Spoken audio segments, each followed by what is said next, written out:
Hi எல்லாருக்கும். இன்றைக்கி 16th August Sunday எங்கள் அக்கா பொண்ணோட புபர்ட்டி ஃபங்க்ஷனுக்கு போயிட்டு ஃபங்க்ஷன் அட்டன் பண்ணி முடிச்சுட்டு வீட்டுக்கு வர வழியில் ஐயப்பதாங்கலில் இருக்கிற ரிலையன்ஸ் சூப்பர் மார்க்கெட் தான் போயிருந்தோம். பட் அது க்ளோசிங் டைம் சொன்னதால அப்படியே யூட்டன் போட்டு குமரன்சாவடி வழியாக வீட்டுக்கு தான் வந்துட்டு இருந்தோம். சரி, குமரன்சாவடியில் இருக்கிற பகவதி தேட்டரில் சூர்யா சாரோட மூவி போயிட்டு இருந்துச்சு. என்னோட ஹஸ்பண்ட் போயிட்டு சரி மூவி ஸ்டார்ட் பண்ணிட்டாங்களா இல்லை டிக்கெட் இருக்கான்னு கேட்டு பார்க்கலாம் அப்படின்னு சொல்லிட்டு எங்களை வெளியே நிறுத்திட்டு போயிட்டு வந்தாங்க. மூவி 10:15 டிக்கெட் எடுத்துகிட்டு வந்தாச்சு. அப்படியே பைக் பார்க் பண்ணிவிட்டு மூவி பார்க்க போயிட்டோம். மூவி ரொம்பவே சூப்பராக இருந்துச்சு. எமோஷன்ஸ், காமெடி நல்லாவே என்டர்டைனிங்காக இருந்துச்சு.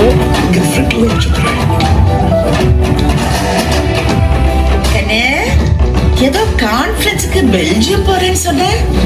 மூட் இல்ல, பாஸ்போர்ட் இல்ல, விட்டுட்டு போயிட்டேன். பேக்ல தான் வச்சிருந்தேன்.